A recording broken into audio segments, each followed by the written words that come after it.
Hi everyone, I'm Natalia. Welcome to my channel. And today I wanted to share with you an interesting tarot deck. I would say more of an oracle deck, really, at least in my opinion. As you know, I'm a sucker for um, um, tools, spiritual tools that are new and nuanced versus some things the same old, the same old. So I would be surprised to know how many of you have seen or heard of this. This is called the Hekate Tarot. This is a booklet. And this is the tarot deck. So it comes, this is the backs. I have trimmed, it comes with white borders and it comes with names. And I have trimmed it and I have added the numbers on the cards. So this, and I will link below where you can get this deck. This is a very interesting deck. It came into my awareness many years ago because somebody knew that I was such a fan and devotee of Hekate that they have introduced me to this deck. And I remember it was years ago I purchased this deck and didn't work with it, got rid of it. And now as my devotion to Hekate is resurfacing, I have repurchased it again. And oh boy, has it been an amazing ride. So first, let me tell you about the deck. And as I tell you about the deck, maybe I can go ahead and show you the cards. As I said, the booklet is small. The booklet is purchased through Amazon. And it just gives you quick descriptions, and it also gives you kind of a discussion behind the deck. One of the things that I want to note before I show you the cards is that this is a very obvious to me that this deck was created by two individuals who went, obviously, who are devotees to Hekate, for whom it was a really spiritual, seems like a very spiritual endeavor, a personal endeavor, and something that was really meaningful to them. And because they created this tarot deck, I feel, at least it seems to me, I'm deducing, that they also decided to make this accessible to others on, I believe it was Make Playing Cards, where I purchased. I'll link it below. What I'm trying to say is that this is not a deck that was meant for sales to begin with. This is not a deck where somebody was really fussing with the images or fussing with the quality of the card stock. This is a very personal endeavor. This is similar to when I created my Marina Abramovich Oracle deck. This is as if, imagine if I would have decided to go ahead and put this on Make Playing Cardstock as kind of a gift to anybody who wants it, right? So what I'm trying to say is, I know that sometimes, not sometimes, but a lot of times, people just have, I feel, quite expectations, and everybody has their own personal expectations when they make a purchase. But this is a different purchase because this is something that somebody did for themselves, and kind of an extension, as a gift, as a courtesy, to put it out there. The same ways that, for example, my content creation on the channel, because I'm not making money off this content, I don't do tarot readings or whatnot. So for me, this is my generosity of extending my some of the things that I learned in hopes that it can help somebody else, right? So it's the same thing with this deck. So just having said that, be mindful of that, because you're not like going to get a deck that people sometimes create for mass production. The images on the stacks are range, in my opinion, to me, from deep and beautiful and emotive to sometimes confusing and depthful. And it took me a while to get used to the images, because some of the images look as if, when you have an artwork that you've done, and if you're going to upload it to Make Playing Cards or other platforms where you're going to turn it into cards, what happens is, depending on the size that is going to be used, if the image doesn't fit it properly, it's going to stretch the image. So some of the images feel like they're stretched because of that end result, and I can understand, because whoever they created this beautiful tarot deck, the intent was not to fit it in a particular, because they did not probably intend for it to be spread. At least my understanding, they feel like it. I could be completely wrong. So having said that, this is a very special deck. makes it that much more special when somebody personally created it for themselves and works with it on such a deep, deep way. This deck is, let me move this out of the way so I can show you some images. This deck, and if you're going to buy this deck, if you're going to trim this deck, I encourage you definitely to put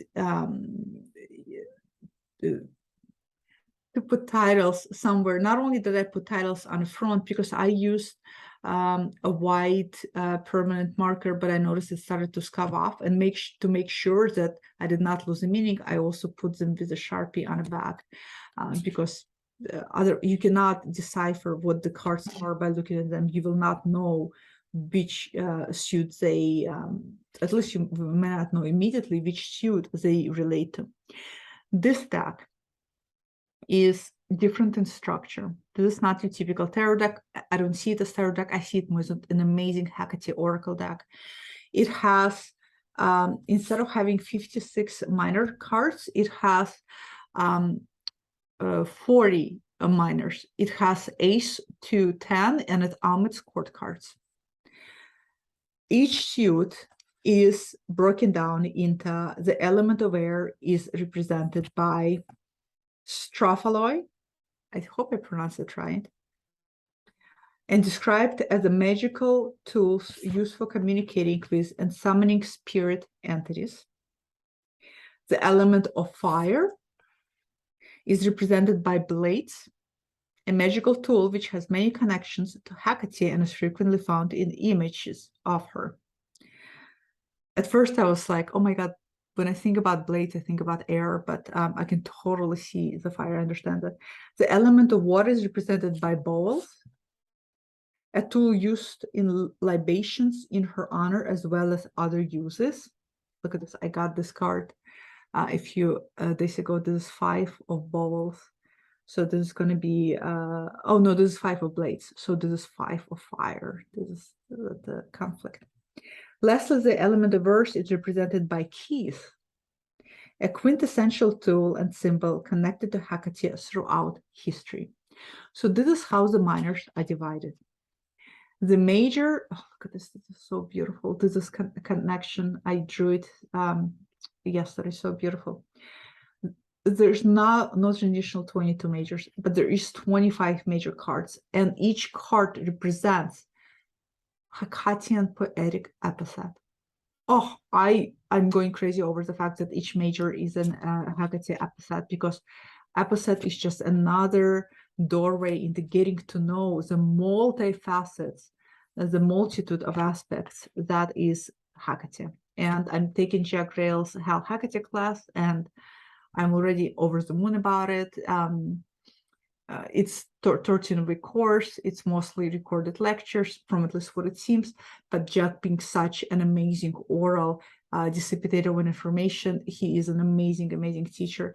And one of the things I learned in the first class is that she's not actually a goddess, but she's a titan, and that if there was a really way to really describe her, it would be the liminality, the threshold, that she's really that which is passing in between. She is right now, even the time of me recording this, as time passes, she's here, present, she's at liminal space, she's at threshold. So, so beautiful. So let me tell you more about this tarot deck or oracle deck, whichever you want to call it. What I love about this. First of all, I gotta say, usually I would not find artwork necessarily cup of tea, but this time it is not only my cup of tea, but it is my full-on blowing kettle of tea. I got this one another day too. This one is 2 of knives, which in this is 2 of earth. Look at this, the doorway is about to open, and I'm shopping for a house, and I got this. So I'm hoping the doorway is going to open soon by getting this card. But to get back to the deck, what I love about this artwork is that it's so, I can just feel how personal it is to the people who created it. There's a very strong personal element in this artwork. And I just love it so much. What I love about the deck is definitely, for me, feels like a big mama transformation tool. Not a one-day draw card, not a clarifier deck. This is a deck that I use when I'm going through, when I'm about to pass through the threshold, when I am at the crossroads, when I'm about to go from point A to point B, and I need help or I need support, I need clarity, I need assistance with that. I've been using this deck to clarify my next focus in my career. I've been using this deck to find out about the housing property for myself. I've been using this deck with other things, transformative, challenging themes in my life. This is a very supportive deck. It has been reading off the charts for me so far. It has been honest. It has been challenging. It has been what I would encompass a Hekate energy to be, like a loving energy of wisdom that is not necessarily going to make it easier for you, not going to tell you which direction to go, but it's going to illuminate for you different avenues, but you're going to have to make decision how to make that step. You're going to have to make decision how to make that first move. Now, as I said, there's no court cards. Majors are based on episodes, and there's quite an emphasis on each sephira, each one of the 10 sephiras of the Tree of Life. And while they don't go into Kabbalah much, in the beginning of each card, for example, and just to give you an example, let's say tooth. Now we're focusing on tooth. The tooth belong to the sphere of chakma, which signifies, or chakma, however you pronounce it, which signifies force, energy, movement, and wisdom. So for those who are learning Zos Tarot deck, and for those who want to get a little bit more familiar with spheres of Tree of Life, this is just kind of like a little short snippet. And then it goes on, before it gives you the description. Balls bring energy and focus to emotions and strong intuition. Strophaloi bring force and potential to ideas. Wisdom will be the source. Keys bring a bettering of yourself through physical energy and labor. Blades manifest as energy in need of direction. Use wisdom to find the way to move. And this is just brief description. Then they go into each card, brief description. Each of the cards, oh, I love this card. I got this card a few days ago. This is 8 of Stropolos, which 8 of traditionally would be known as 8 of air. I love how, let me show this to you a little bit better. Let me see. Okay, so this is better. I love how she is lying. She's ready to give up. She doesn't want to move. And there's this blue spider web and a spider building the spider web, but there's this big opening with the sunshine, this big opening of the way out. And she's here because you can tell that she has tried to break free, because we can see the blue spider web surrounding her body. She tried to break free, but obviously did not succeed. And now she has given up, and she looks like she has lost her will, lost her hope, lost her spirit. It's just, I just love it. I don't know what to say. I'm a sucker for this type of decks because they're one of a kind. They're special. They're different. It's not a rendition of, look at this. This is 6. No, this is 4. So this is, let's see what episode it is for her. And let's read it because this is damn fucking powerful. I'm a sucker for this type of decks. This is sovereignty epithet. Hekate Basileia. Hekate Basileia is the lady of the beasts. Queen of all, she serves. Flanked by 2 mighty lions, she sits enthroned between fire and flowers. Thus it is shown that the forces of creation and destruction are hers to command. Message. You are in command of your own destiny. You are the balance point between creation and the void. All the power you need rests within you. Chills? Can I say chills? You will not find exact, maybe detailed descriptions of, oh, God, look at this. Look at that wolf. Do you see that wolf? Oh, look at this. What can I say? What can I say? Do I wish that the artwork was a little bit more clear for me to see and didn't feel like it's stretching out? Yeah, but who cares? I mean, this is such an honor to have this. This is such a gift. You know, all the things we wash, we could, you know what, create your own tarot deck. That's what I tell to people who complain about what they wish and what they want.